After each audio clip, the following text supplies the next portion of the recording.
Teníamos previsto también hablar sobre la financiación de la tecnología en los servicios de urgencias.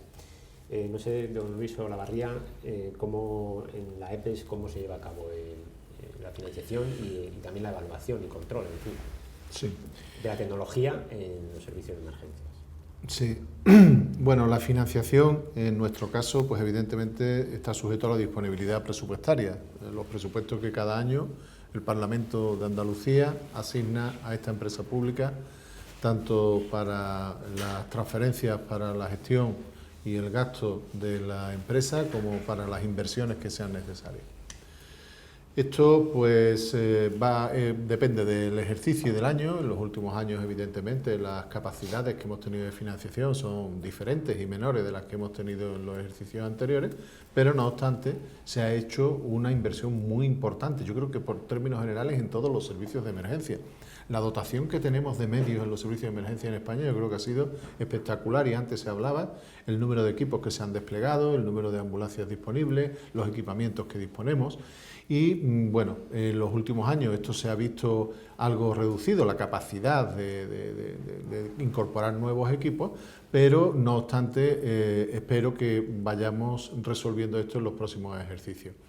Las alternativas de financiación, pues tenemos, hasta ahora nosotros hemos recurrido principalmente a las inversiones, a la adquisición de equipos.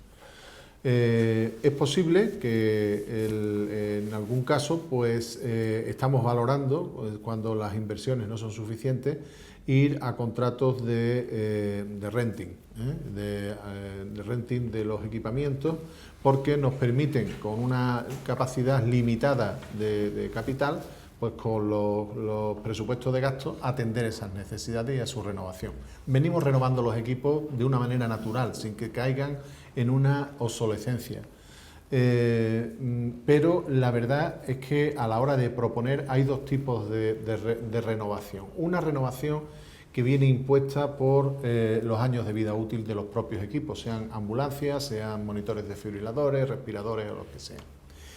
Esa, pues, pero después hay otra, que es la derivada de los cambios que vamos introduciendo, fundamentalmente en los temas de sistemas de información. Eso nos obliga a que ya le pedimos más, y nuestros requisitos ya no es solamente que funcione bien ese monitor desfibrilador o funcione bien ese sistema de monitorización, sino que además la información proporcionada de ese caso se incorpore a la historia clínica del paciente, al evento que estamos registrando con nuestros sistemas de historia clínica digital, que son en una tablet.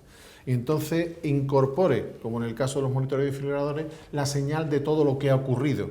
Y eso es imprescindible, y a lo mejor el monitor desfibrilador funciona perfectamente y podría tener una vida útil pues de otros 5 años o 10 años más, pero empezamos a renovar con la intención de que se pueda incorporar dentro de los sistemas de información.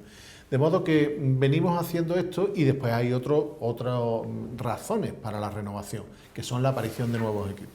La aparición de nuevos equipos está normalmente promovida por los clínicos. Son los clínicos, los profesionales sanitarios que atienden a los pacientes, los que proponen que en un momento determinado se incorpore un nuevo equipamiento que hasta ahora no veníamos utilizando. Normalmente las propuestas parten, por un lado, de las propias guías internacionales que proponen y recomiendan que su utilidad en determinado problema, y normalmente nosotros tenemos un procedimiento de evaluación interno, y cuando algún proveedor, distribuidor de equipos tiene interés, acordamos con ellos someterle a una evaluación rigurosa, metodológica, y al final emitir un informe. Eso es una parte de la manera en que lo evaluamos, pero después hay otra, a través de ensayos clínicos. En este momento tenemos en marcha 2 ensayos clínicos, un ensayo clínico sobre un sistema para lograr la hipotermia en los pacientes en parada cardíaca recuperada, que se basa en un sistema que enfría la base del cráneo, se llama el Rhinoshield, y entonces este es un ensayo clínico que estamos haciendo con el Instituto Karolinska y con los servicios de emergencia de Estocolmo. Está ahora mismo en curso. Y después tenemos otro ensayo clínico, y financiado en este caso por el Ministerio de Sanidad y el Instituto de Salud Carlos III, sobre un sistema de teleictus aplicable dentro de la ambulancia, que permite que la valoración del paciente se haga con un sistema de monitorización y de videoconferencia, y se hace colaborativamente entre el médico de emergencia y el neurólogo que va a recepcionar al paciente, con lo cual se consiguen reducir los tiempos hasta el tratamiento inmediato que hay que aplicar a este paciente. De modo que depende de cada caso. Hay determinadas tecnologías que ya la evidencia nos viene, porque las propias guías internacionales demuestran su utilidad, y en otros casos tenemos que hacer nosotros esas pruebas. Bien, hagámoslas. En unos casos siguiendo una metodología de ensayo clínico y en otros una evaluación interna. Ese es el procedimiento que se... Y Pedro Martínez, en la Comunidad de Madrid, ¿cómo está la situación en urgencias en cuanto a renovación tecnológica? Porque convendría citar aquí un informe reciente de FENIN, de la Federación Española de Empresas de Tecnología Sanitaria, según el cual, en general, España está a la cola en Europa en renovación de equipos tecnológicos, en general. No sé, en los servicios de urgencias y en la Comunidad de Madrid en concreto. Pues a lo mejor no han preguntado los servicios de urgencias, porque la renovación en concreto de todo el avance, o sea, si es que oigo a Luis y es como si viera yo, o sea, no es una cosa general y que se está desarrollando en todas las partes de todas las comunidades autónomas. A ver, nosotros la renovación de todo el aparataje lo hacemos de forma periódica y cada 4 años. No esperamos a que el aparato esté roto para cambiarlo, entre otras cosas porque ya no compramos aparatos.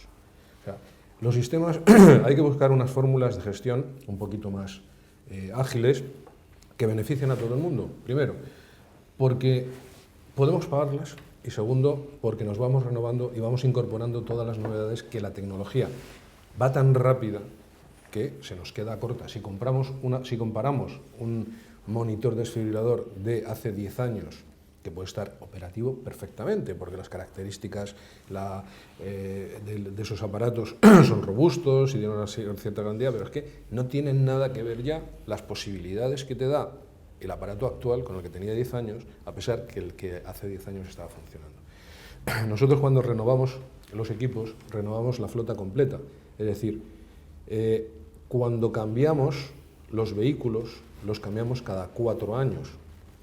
Pero es que no cambiamos el vehículo, es que cambiamos absolutamente todo el aparataje del vehículo. Es nuevo cuando se incorpora un vehículo. Utilizamos el sistema del renting, efectivamente, porque nos permite pagar una cuota mensual y vamos incorporando todos los avances tecnológicos que se van haciendo. De tal manera que cuando una UBI móvil o una ambulancia, me da lo mismo, dependiendo, porque también tiene sus sistemas tecnológicos, no solamente médicos, sino también de localización de vehículos, de enviar estatus de forma automática, etc. Hay muchas cosas que la tecnología avanza. Bueno, pues cuando se cambian esos vehículos, se cambia el monitor desfibrilador, se cambia el respirador, se cambia absolutamente todo el material. ¿Y por qué se cambia si está funcionando? Porque incorporamos todos los avances que en los últimos 4 años han ido incorporando. Y evidentemente, ¿eso a quién beneficia? Pues por el señor que nos debemos, que es el ciudadano, porque le estamos ofertando una calidad en la asistencia, aprovechándonos de cosas que están funcionando y que están en el mercado. Que si las compramos, pues evidentemente a lo mejor no tenemos dinero para poderlo hacer, porque cuestan mucho, pero si lo voy pagando con el modelo renting, pues desde luego es asequible y podemos llegar y podemos seguir manteniendo. La integración tecnológica de los servicios de urgencia, en concreto de la Comunidad de Madrid, el desarrollo que ha tenido todos los sistemas de información, sistemas informáticos, vamos a decir, tecnológicos, han sido brutales. O sea, ahora mismo, desde un vehículo del SUMA que está en la calle, puede ver la historia clínica del paciente al que va a ver. Es decir, hay un sistema ya integrado dentro de los tablets de los vehículos donde el médico puede ver la historia clínica del paciente, sus antecedentes, el tratamiento, porque la Consejería de Sanidad ha integrado un visor que se llama visor Horus, que simplemente el médico con pinchar en el tablet, puesto que todos los datos, gracias a los avances tecnológicos, están volcados en ese tablet que él lleva, identifica al paciente, identifica su patología, identifica su tratamiento. Pero es que además, una vez visto el paciente, una vez integrados todos los datos, como decía Luis, de todos los datos del monitor desfibrilador, del pulsiosímetro, es decir, todos los parámetros clínicos que se le han ido midiendo, se han volcado de forma automática en su historia clínica del tablet del médico.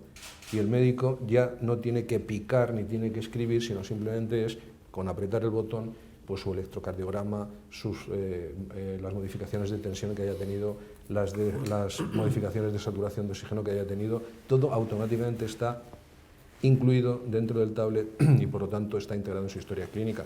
Pero es que vamos a más, es que antes de que el médico de la UBI con el tablet, con todo el informe hecho y con el tratamiento puesto del paciente, sale hacia el hospital, es capaz de enviar al hospital la historia clínica, el informe médico del paciente al hospital a donde va.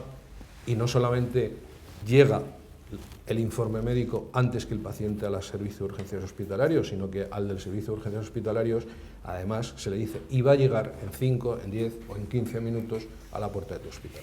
Es decir, que no se haga, que se diga que no se hacen inversiones o que no se está intentando, por lo menos por la parte que nos corresponde a los servicios de urgencia y emergencias, se está avanzando y se está invirtiendo en avances tecnológicos, es un error, porque la verdad es que si esto, volvemos otra vez a lo mismo, lo contamos hace 10 años, nadie se lo creía.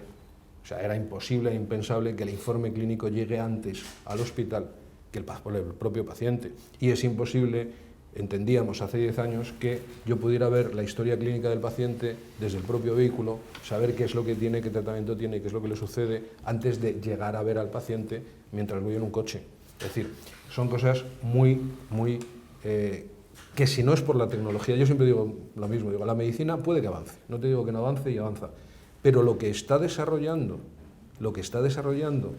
de manera espectacular una mejora en el tratamiento de los pacientes son los avances tecnológicos.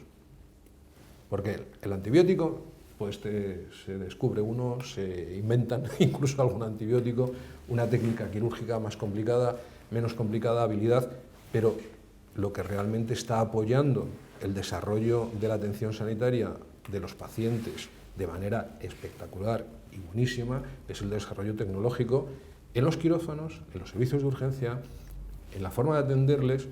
Eso es lo que está realmente potenciando la mejora.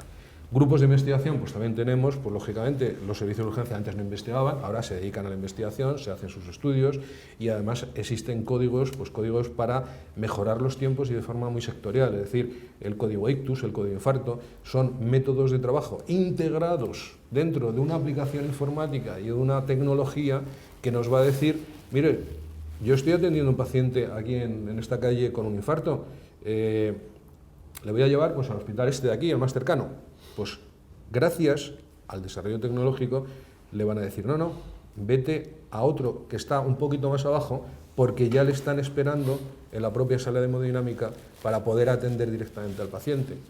Y dices, ¿cómo puede ser eso?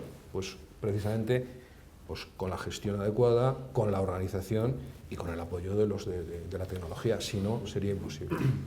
Carlos, me interesa desde el punto de vista de la división electromédica de Cardiva, tenéis también la percepción que nos han dado tanto del gobierno andaluz como del madrileño, es decir, de que sí que se renueva y no hay un retraso en la renovación y puesta a punto.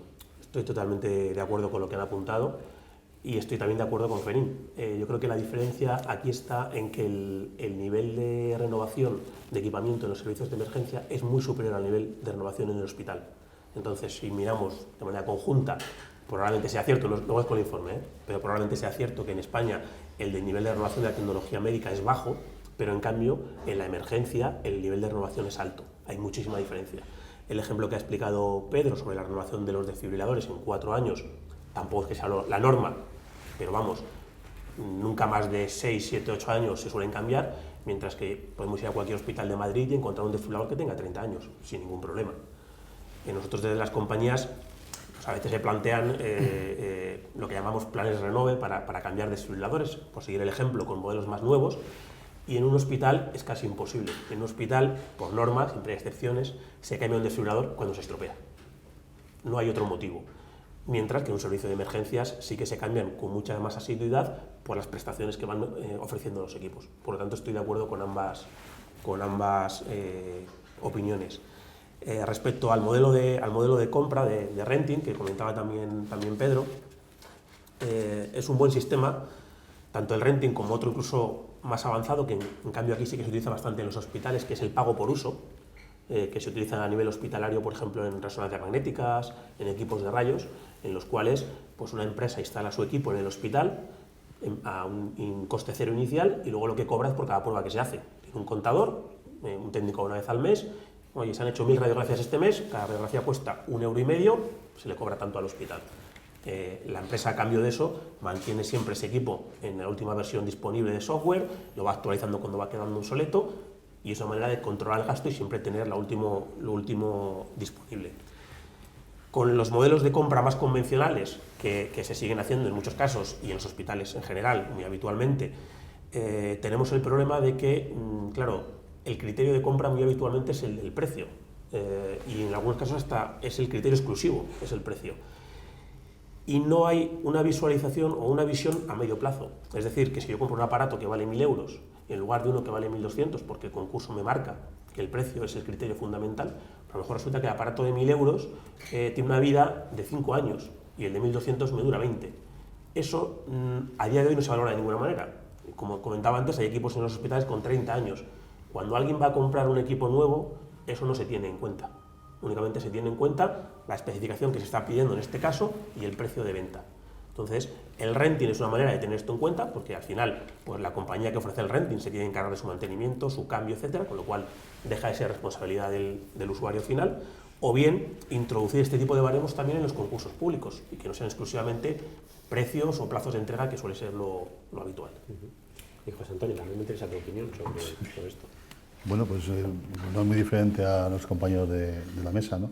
Creo que en un servicio de emergencia actual no investigar y no valorar nuevas incorporaciones de tecnología sería quedarte fuera del sistema. Yo creo que SAMUR en ese sentido ha sido siempre una punta de lanza. Creo que hemos hecho cosas siempre con la intención de prosperar, hasta tal punto que yo creo que los profesionales sanitarios, los médicos, en este momento no podrían trabajar sin cosas que se han incorporado en el tiempo, como en nuestro caso la analítica sanguínea o el ECOFAS. Es decir, que ahora mismo yo no creo que haya ningún politrauma en el servicio en el que el médico no utilice esa vía, y además por procedimiento, ¿no?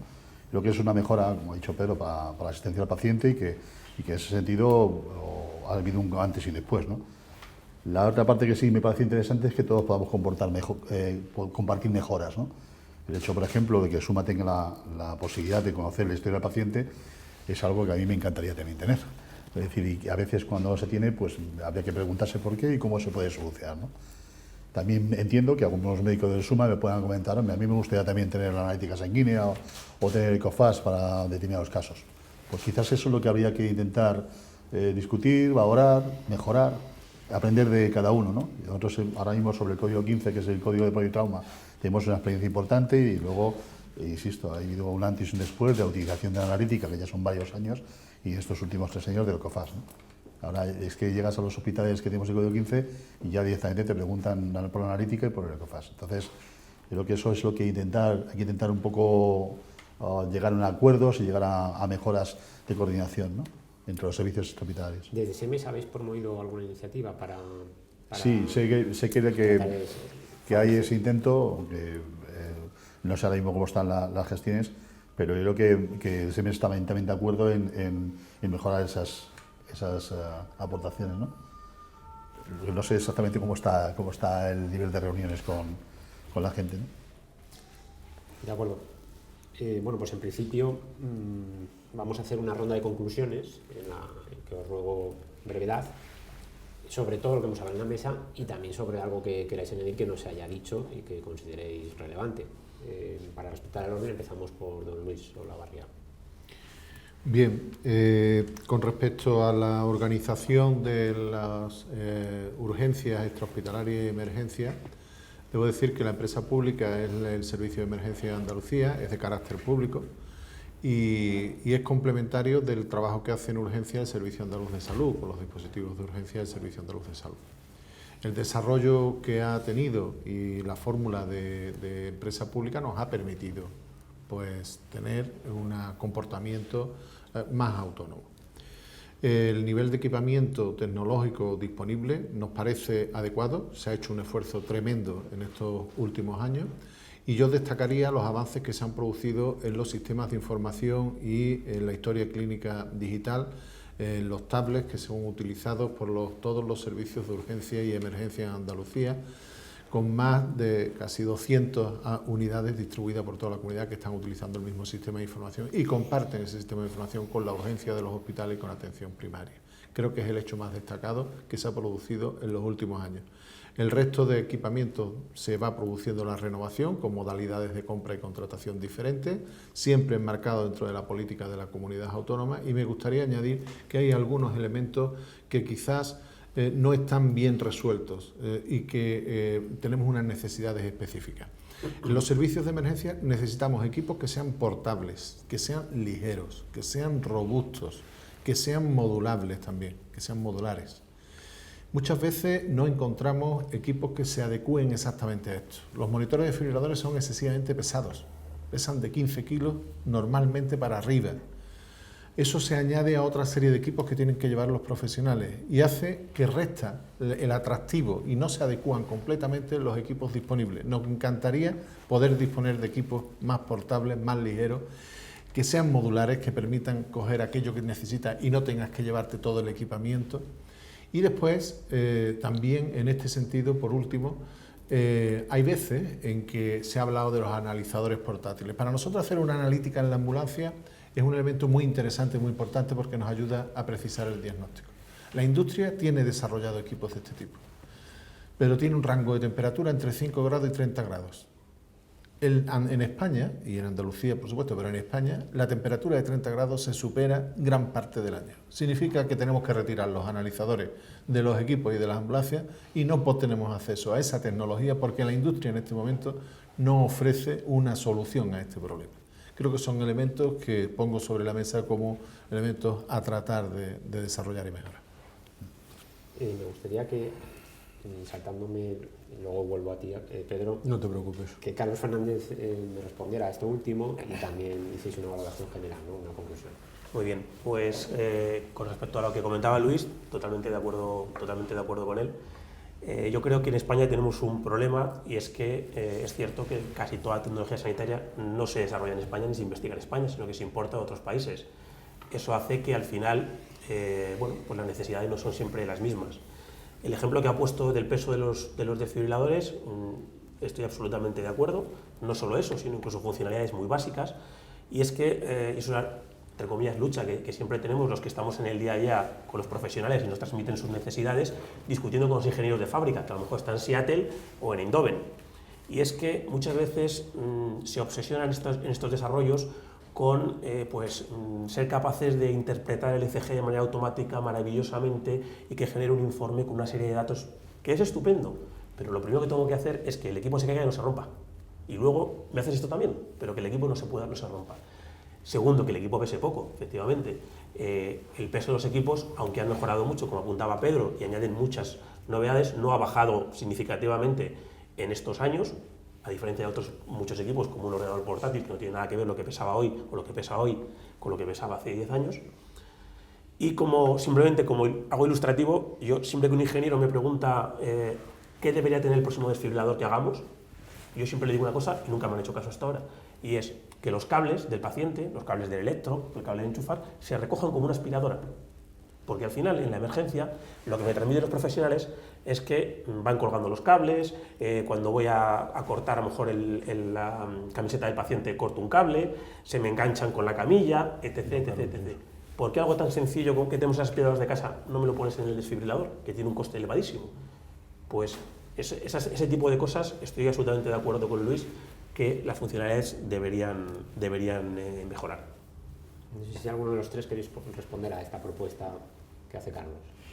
Yo lo veo, como lo veo en el día a día, pues a lo que dice Luis, que tiene toda la razón. Una de las cosas, la mesa de la tecnología sanitaria, yo creo que la evolución de la tecnología sanitaria no ha ido a la par de la evolución de los servicios extrahospitalarios en España. Es decir, que hay mejoras puntuales, pero que nosotros no trabajamos en un hospital, el medio es hostil al 100%, no lo mismo trabajar en medio del campo, en un metro, debajo de un vagón que en un hospital, eso es obvio. En el hospital puede haber un monitor desfibrilador de 30 años, pero aquí no lo puede haber porque ni el peso puede ser igual, porque para ser claro, yo tengo mis servicios, son funcionarios, son gente que en un momento dado tiene su problema y lo hace ver enseguida, ¿no? No tiene otra problemática detrás que le pueda impedir que se queje de algo, ¿no? Y si lleva un material que le produce un problema del hombro o un problema de la espalda, pues lo va a decir y va a tener un problema ahí, ¿no? Entonces, la ergonomía el poder manejar los aparatos con cierta facilidad, pues es ahora mismo imprescindible, modulares, etcétera, etcétera. Y después, creo que los servicios siempre estamos pidiendo cosas. Yo creo que ahí sí que las empresas deberían ponerse más a la labor, ¿no? En el sentido de que, bueno, a veces somos unos servicios, a lo mejor económicamente no aportamos mucho dinero para las empresas y no somos un hospital que vaya a hacer un pedido impresionante. Yo creo que un poco también puede ir por ahí, por eso, el tema. Entonces, de alguna manera, pues lo dejan un poco estancado o va más adelante. Los cambios que ha habido en los aparatos en cuanto a peso y manejo, pues obviamente ha redundado en que hubiera menos fallos. Si yo tengo un canómetro y no lo puedo utilizar porque me falla cada 2x3 o una bomba de perfusión y te cuento cosas que me han sucedido en los últimos días, pues tengo un problema serio con el paciente. Y el que lo pasa mal es el que lo tiene delante, es el médico o el enfermero que está delante, ¿no? Y ahí hay que ponerse en ese lugar. Entonces yo creo que lo que dice Luis, la robustez de los aparatos, el manejo, la facilidad de manejo debe ser algo prioritario porque se supone que todo lo demás, el aporte de datos y todo lo demás lo va a hacer sin problemas. Pero esas mejoras en la facilidad para manejar los aparatos y todo lo demás, yo creo que es en el mundo de la medicina hospitalaria imprescindible. De acuerdo, pues Pedro Martínez, acabamos contigo con una reflexión general por tu parte. Bueno, una reflexión general, te diría, en principio, desde lo que hemos retomado, ¿no? O sea, desde el principio del todo de lo que hemos empezado, es que no regulemos tanto, ¿no? Que ya que estamos cerca del Premio Cervantes y de la Feria del Libro, vamos a recordar a un poco al Quijote, que decía: Sancho, pocas leyes y que se cumplan, pues evidentemente que se aplique realmente, porque si nos vamos a regularizarlo todo, al final no vamos a hacer absolutamente nada y encima vamos a cometer el fallo de no cumplir lo que dicen las reglas y por lo tanto vamos a incurrir en una penalidad. La tecnología, ya lo hemos comentado todos, nos parece el avance tecnológico es impresionante. Los servicios de urgencia y emergencias yo creo que son punteros en la adquisición y en la incorporación en sus servicios de todo avance tecnológico que pueda haber. Evidentemente tiene unas características y unas peculiaridades distintas a la que podría ser en un centro hospitalario, que sí, que el médico va muy cargado, que el técnico va con no sé qué. Son situaciones que son complicadas, pero hay que echarle un poquito de imaginación. Antes decías el tema de los cables del aspirador. Bueno, pues a mí no me entra en la cabeza, y entiendo que no entiendo por qué no se ha hecho, es que si yo puedo estar viendo a un paciente en Afganistán desde Madrid y poner tratamiento y actuar sobre él y ver todas las constantes y verlo todo, ¿por qué no lo puedo ver desde una UBI móvil al paciente que está en el 5A? O sea, es decir, el avance tecnológico nos puede, por ejemplo, no necesitar cargar el aparataje, sino que ese aparataje, pues, con los avances de la tecnología también de comunicación, pues son capaces de dejar el aparataje en un puesto y el paciente en otro, y no es necesario cargar absolutamente nada. No tengo que ir con el monitor al hombro, sino que el monitor se puede quedar perfectamente en el lugar y con los detectores sobre el paciente. Me lo estoy inventando sobre la marcha, o sea, que digo que son cosas que los que piensan y los que se dedican a la tecnología son los que tienen que ir pensando que efectivamente los servicios de urgencia no se pueden ir cargando de cosas, porque si empezamos a analizar tablet, PC, monitor desfibrilador, respirador, pulsosímetro, aparato de tensión, detector de monóxido de carbono, camilla, férulas neumáticas, tablet...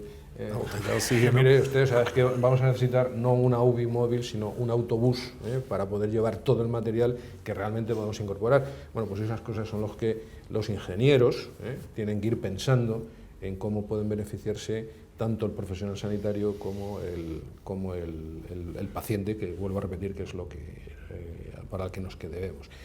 Y luego, en cuanto al modelo de gestión, me gustaría tener el modelo de gestión de este señor, que es mucho más flexible que el que la administración pública tiene. Me gusta ese modelo de gestión porque bueno, es un sistema que está controlado por la administración, porque no nos podemos olvidar de que estamos en administración pública y tenemos que cumplir requisitos absolutamente, garantía absoluta para el ciudadano, pero que evidentemente muchas veces el no tener un modelo flexible de gestión nos dificulta los servicios de urgencia y a cualquier otro servicio sanitario el no poder actuar pues, con la rapidez, con la inmediatez que nos gustaría, y eso a la larga el perjudicado vuelve a ser otra vez el mismo, que es el ciudadano, el paciente al que hay que atender, con lo cual también esos modelos de gestión en las urgencias y en las emergencias, de lo que estamos hablando, por lo menos lo que a mí me compete, me gustaría que fueran un poquito más flexibles, y por mi parte nada más. ¿De acuerdo? Sí, nada más si me Adelante. permites, Adelante. con el comentario que ha hecho Pedro, por un poco explicar la posición nuestra en estos desarrollos que pide y que pide con toda lógica. Claro, no tenemos que perder de vista la situación en la que estamos. Es decir, que cuando estamos en una urgencia de este tipo, estamos en una urgencia generalmente o en muchas ocasiones vital. Por lo tanto, ese aparato no puede fallar o no debería fallar nunca.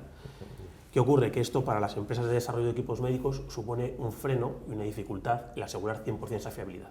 Es decir, todos tenemos un móvil, como dice Pedro, que se puede conectar por Bluetooth con mi televisión y ver la película de manera remota. Hay días que me falla porque hay una interferencia, pues oye, pues voy a ver qué pasa, soluciono o actualizo el software de la televisión. Eso no puede pasar nunca en una situación de emergencia. Por lo tanto, para que un equipo salga a la calle y se comercialice con esas características, el nivel de seguridad tiene que ser altísimo. Nosotros, por poner un ejemplo, que trabajamos habitualmente con la marca Philips, lo estamos haciendo ya a nivel de hospital. Es decir, recientemente hemos estado en algún hospital madrileño, monitores de paciente o desfibriladores de paciente en los cuales los sensores son inalámbricos. Es decir, la tensión, el dedil de saturación o los cables de ECG no están conectados físicamente al aparato, con lo cual el paciente puede estar en la cama y el aparato puede estar a 5 metros, el médico se puede mover libremente alrededor del paciente porque no hay un cable que le impida ese movimiento, y ahí hemos conseguido ese nivel de seguridad para poder hacerlo. Pero claro, como bien también apuntaban, no es lo mismo en la calle, no es lo mismo esto si de repente la parada se produce en una instalación eléctrica que a lo mejor tiene unos niveles de contaminación inalámbrica que van a provocar que el equipo falle. Es decir, es más complicado, pero desde luego se está trabajando en ello y yo creo que más pronto que tarde acabaremos viéndolo. Y por último, yo creo que el punto en el que estamos hoy en día y el siguiente paso al que se está yendo, como también han apuntado con buenos ejemplos, es los sistemas de información. Es decir, que la información esté disponible en cualquier momento, en cualquier lugar y para todos. El ejemplo que ha puesto Pedro con el SUMA, me atrevería a decir que desgraciadamente no es la norma. Es un gran ejemplo, pero desgraciadamente no siempre ocurre así. Y a día de hoy sigue siendo más habitual que cuando una ambulancia llega a un hospital, en ese momento sea en el que se le da al médico la información del paciente, se le da en papel generalmente, eso significa que eso se pierde, desaparece, en fin, no hay un registro digital. Y también en muchos casos lo que sigue ocurriendo es que la transcripción de esos datos es manual. El ejemplo que ha puesto Pedro no es el caso, pero sí que es lo habitual, que cuando yo transcribo una tablet de este tipo, es el médico, el enfermero o el personal quien manualmente transcribe pues, las constantes del paciente en ese momento. Siempre que haya transcripción manual hay una posibilidad de error. Y esto, la manera de minimizarlo es que se automatice la transcripción de esa información desde el aparato a la tablet. Y ese es el camino en el que yo creo que estamos y hacia donde hay que ir. ¿Permites que puntualice Sí, una cosa sobre lo que, es que tiene que ver con lo dicho antes? Yo creo que las empresas con los aparatos, antes de utilizarlos en los servicios de emergencia hospitalaria, deben ser aparatos muy probados y muy probados en este tipo de servicios. Porque, insisto, yo creo que las empresas están muy acostumbradas a trabajar con hospitales, con centros de salud y no tanto con la medicina. Yo creo que con la medicina hospitalaria se ha empezado en los últimos años. Y cuando uno encuentra problemas, errores, pues es justamente por eso, porque a lo mejor no se ha llevado al campo hospitalario. Antes lo decía Luis, en un caso de analizador, temperatura y todo demás, que todavía haya un problema con el analizador en el tema de temperatura, que no es de ahora, que llevamos varios años utilizándolo, pues parece curioso, ¿no? Que en un rango de temperatura no puedas utilizar el analizador, cuando en este país que te pongas en 30 y pico grados es fácil, y por debajo, si te cuento, de 16, pues es un poco problemático. Que tú tengas que utilizar el analizador y tienes que calentarlo en una tobera para que se ponga la temperatura, creo que eso es un tema que yo creo que debería estar resuelto, como decía Pedro. Yo creo que vosotros tenéis unas empresas con mucho profesional, investigador y todo demás para poder solucionarlo. Porque cuando yo tengo el problema y se me da el problema de un paciente, lo paso muy mal. Es decir, eso ya no encuentro justificaciones. Además, es muy frustrante para los médicos. Cuando tienen un problema porque un aparato falla, el sistema tiene la culpa y él, pues obviamente, pues se deprime de alguna manera, porque no hace lo que tiene que hacer, está el paciente delante. Entonces, yo creo que ahí sí que tienes que intentar hacer todo posible por probar los aparatos en los medios adecuados y olvidaros de que es un hospital. Es que, como he dicho antes, puede ser el andén de un metro o la calle en el sitio más intempestivo que hay. no quitándote la razón en todo lo que dices, y es así, sí es verdad que muchas veces, o muchos de esos fallos, nosotros lo tenemos constatado, es por el mantenimiento de los equipos, que es una parte vital que no siempre se lleva a cabo correctamente. Al final, pues muchas veces en muchos sitios, y lo vemos, únicamente un aparato desfibrilador, pues digo en el ejemplo, se revisa cuando ha fallado, pero muchas veces no hay mantenimientos preventivos de revisiones semestrales o mensuales por un técnico cualificado. Entonces, eso muchas veces lleva a que nos encontremos con que en el momento de la emergencia, en el peor momento, sea cuando el aparato falla. Y sí que también sería algo interesante a mejorar. De acuerdo, pues os agradezco muchísimo a los 4 que hayáis venido a los estudios de Sanitaria 2000, donde sois bienvenidos en cualquier otra ocasión. Y bueno, con esto de momento terminamos o damos por concluido este debate. Muchísimas gracias por vuestra atención. Muchas gracias.